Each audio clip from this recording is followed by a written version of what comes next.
Beside windmills, tulips, wooden shoes and cheese, the Netherlands is also known to the world as a strong economy.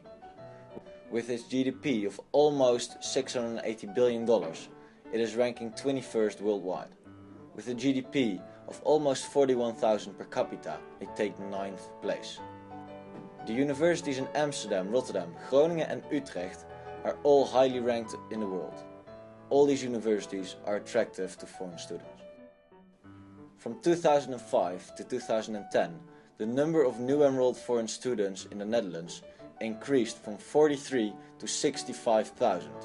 This is a growth of over 50%. Economics is the most popular program amongst foreign students. Rotterdam, the second largest city in the Netherlands and the largest harbour in the world.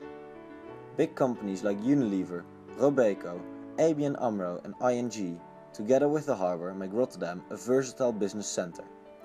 Rotterdam School of Management is ranked 5th in the world, making it an area of high interest for students. Around 30% of the international students in the Netherlands studies in the Rotterdam area. The Chinese are the second largest group of internationals in the Netherlands. The group has grown from 5,000 students in 2008 to 5,500 in 2010. Due to the different culture and language problem, Chinese students experience confusion and isolation within the Netherlands. They experience this significantly more than other international groups. The growth in the numbers will either have a softening effect or there will simply be more students facing the same problem. Public transportation. When a Chinese student goes outside on a bus, it is very possible that he will get confused about where he is. The reasons are just because he cannot tell how many stations the bus has passed and he is not familiar with the area either. Over 50% of the Chinese students think it is necessary to install information screen. Since not all of the buses are with such kinds of screens, those Chinese students have to ask the driver to call them or they get off by themselves, guess and get lost. Another thing about the public transportation is the fee. Over 90% of the Chinese students here think it is expensive for daily travel. Dutch students, however, can travel for free. It's very comfortable to have a free bus ride or a subway, or it takes you from A to B very quick. I remember the first year I come here, I paid like €100 a month. For me, it's about €50 a month. In the future, they will pay as well taxes. They will probably work here. So yeah, the finance it will not be a problem.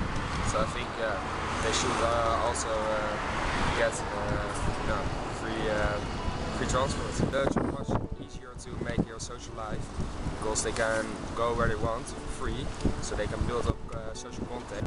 Maybe it's better for them to just focus on the international students and not just focus on the Dutch students. We are the future, right?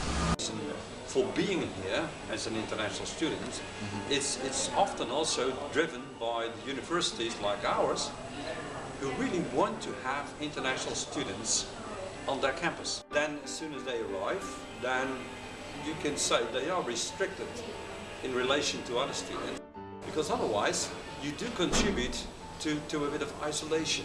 So from that point of view, I can understand. Of course, economic circumstances at this moment don't support that. I think we might look to see if there's some sort of solution there. Yeah. Hunting for jobs. A job is necessary if anyone wants to stay in the Netherlands on his own. Chinese students say it is hard to find a job here, and the biggest obstacle for them is the language, Dutch. Jackie is good at Dutch and he is now doing an internship in a company. Although all the other people in the company are Dutch and the daily conversations are almost all in Dutch, Jackie still enjoys his time. He thinks a CV is the most important thing when students' language levels are the same. However, when he was looking for a job, he was also rejected many times. Language is a factor because it's not just the speaking but also the writing skills that come into place when they apply for an internship or a job. It is the fact that it's very difficult for them, as it seems, to understand what the company actually is looking for in their skills. Yeah? So they don't succeed that much as others do to sell themselves, to come up with their unique selling points. We should, as an institute, maybe put some more emphasis on that, to make them aware of where their value is and how to turn that into an advantage against other applicants. I think that would make sense. Rental fee. Living in Rotterdam is enjoyable for Chinese students, except when the time comes to pay their rental fee. Dutch students can apply for a reduction to pay less, while Chinese students have to pay all the money by themselves. 刚开始我们住在学校宿舍嘛，那个房子是400块钱1个月，但是那个房子很好。然后后来我们搬到了一个稍微远一点的地方，搬出学生宿舍，然后自己租房子。当时房租还可以吧，大概300多一点，这个时候还属于能够接受的范围。但是后来我们再搬房子就涨到450。